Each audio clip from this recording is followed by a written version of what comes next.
Sir बिल्कुल सही कहा आपने। और मेरा अगला सवाल ये होगा कि हम जैसे आपने वैदिक पद्धति की बात की, एंशियंट हिस्ट्री की बात की, तो इंडस वैली सिविलाइजेशन के बाद हमारा जो वैदिक काल शुरू होता है 1400 से 600 बिफोर क्राइस्ट बीसी तक, उसमें भी दो पीरियड आते हैं। बट उस समय बहुत ही फंडामेंटल चेंजेस हुए, मतलब बहुत ही ज़बरदस्त लेवल के चेंजेस हुए। आज कहीं ना कहीं वो चीज़ हम भूल गए हैं। तो मैं आपसे पूछना चाहता हूँ कि जो वैदिक पद्धति है, जो हमारी एंशियंट हिस्ट्री है, उसको हम कितना भूल चुके हैं। और दूसरा सवाल इसी से रिलेटेड ये होगा कि वो जैसे आम जिंदगी, जैसे वास्तु की हम बात करते हैं, बहुत सारी साइंटिफिक एक्सप्लेनेशन दिए हैं कि अगर आप घर ऐसे बनाएं, या मतलब ये एक एग्जांपल है कि आप अगर ऐसे करें तो आप काफ़ी ज़्यादा आपको फ़ायदा होता है। तो सर वो कितना ज़्यादा ज़रूरी है? मतलब हम अपनी जो वैदिक पद्धति है उसको अपने जीवन में कैसे उतार सकते हैं, और कितना ज़्यादा महत्व है आज के ज़माने में हमारे एंशियंट हिस्ट्री वैदिक पद्धति का? सिद्धांत जी, जो वैदिक काल, जो भारतीय इतिहास में, जिसको हम करीब 1500 से 600 ईसा पूर्व के बीच, जिसको इतिहासकार वैदिक काल मानते हैं, इस काल का आज के हमारे इतिहास में जो महत्व है, वो सबसे पहले अगर आप देखें तो वैदिक काल एक ऐसा समाज था जो एक समग्र समाज था, जहां पर जो मानव जीवन था उसका किस प्रकार से बेहतर प्रबंधन किया गया।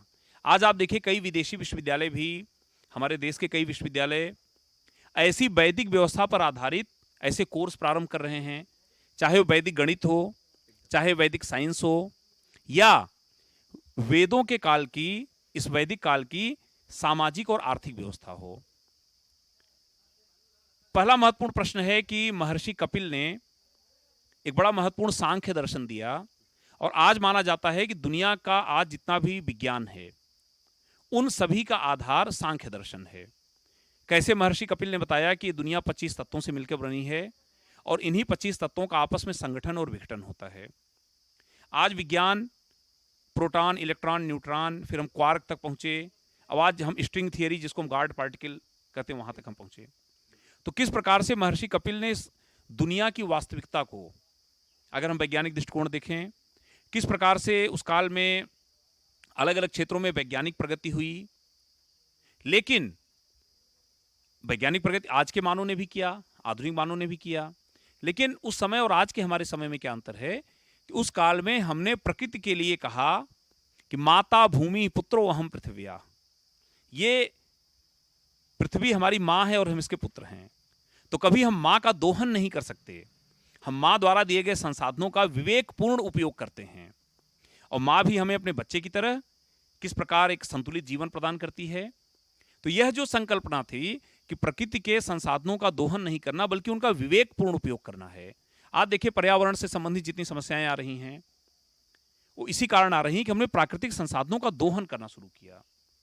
दूसरी बड़ी चीज आप देखें, आज हमारे सामाजिक जीवन में, चाहे वो आत्महत्या हो, चाहे सामाजिक संघर्ष हो, धार्मिक संघर्ष हो, पारिवारिक जीवन संकटमय हो गया है, तमाम विवादों की संख्या बढ़ रही है, लोग न्यायालय जा रहे हैं, पुलिस की समाज में लगातार भूमिका बढ़ती जा रही है।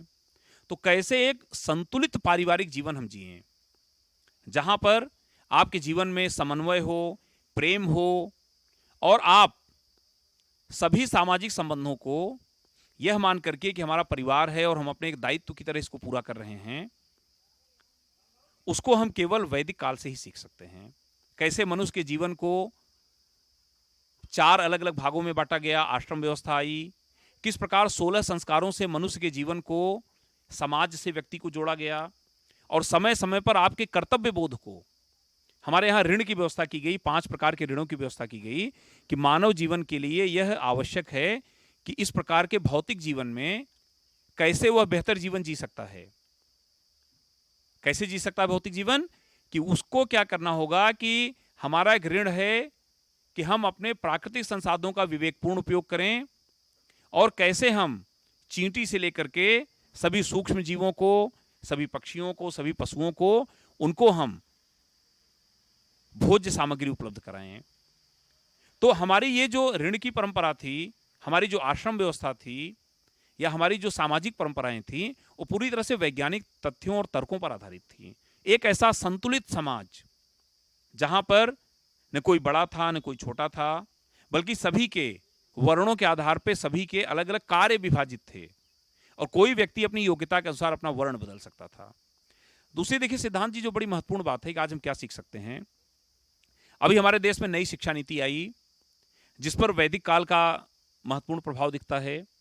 आज अभी कई ऐसे हमारे केंद्र हैं जहां पर हमारे बच्चे इंजीनियरिंग की, मेडिकल की पढ़ाई करने, सिविल सर्विस की पढ़ाई करने जाते हैं और बहुत दुखद खबरें आ रही हैं कि बच्चे आत्महत्या करते हैं ऐसे बड़े शहरों में, बड़े केंद्रों पर जा करके, और बड़ा दुखद है। अभी ये घटना हाल ही में सामने आई। लेकिन आप अगर वैदिक काल की शिक्षा व्यवस्था देखें तो वैदिक काल की शिक्षा व्यवस्था हमें यह सिखाती है कि केवल भौतिक शिक्षा से समाज में बदलाव नहीं आ सकता।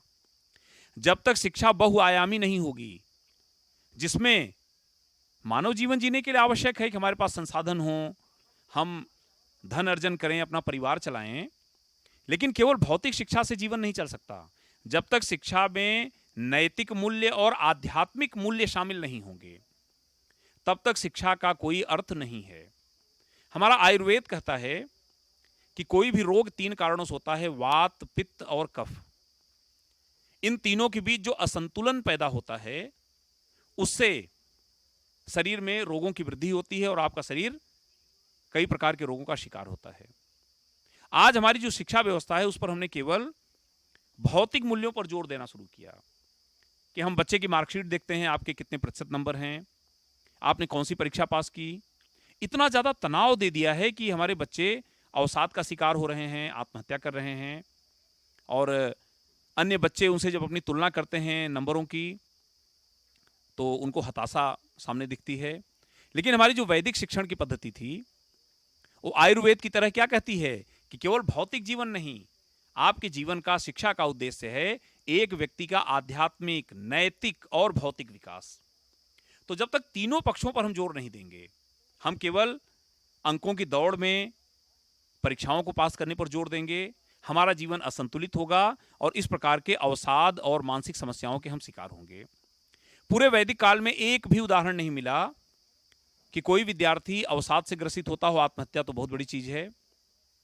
जिस प्रकार से उपनिषदों में जो हमारी शिक्षा व्यवस्था थी, जिसमें गुरु के समीप बैठकर अध्ययन होता था, कोई भी विद्यार्थी प्रश्न पूछ सकता था और शिक्षक उसे वैज्ञानिक दृष्टिकोण से उसे बेहतर ज्ञान देते थे। तो हमारी जो उपनिषदों की परंपरा थी, उससे हमें सीख सकते हैं कि शिक्षा का हमारे जीवन में क्या महत्व है, कैसे एक विद्यार्थी को हम समग्र शिक्षा दे सकते हैं। अगला देखिए महत्वपूर्ण विषय है कि आज किस प्रकार से समाज में बीमारियां बढ़ रही हैं।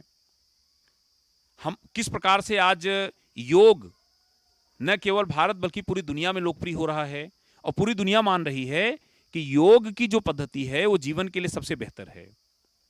दूसरा महत्वपूर्ण पक्ष है कि किस प्रकार भारतीय खान पान की पद्धति, हमारे आहार विहार की पद्धति, हमारा आयुर्वेद, वो आज पूरे संसार में लोकप्रिय हो रहा है। हमारी प्राकृतिक चिकित्सा की पद्धतियां।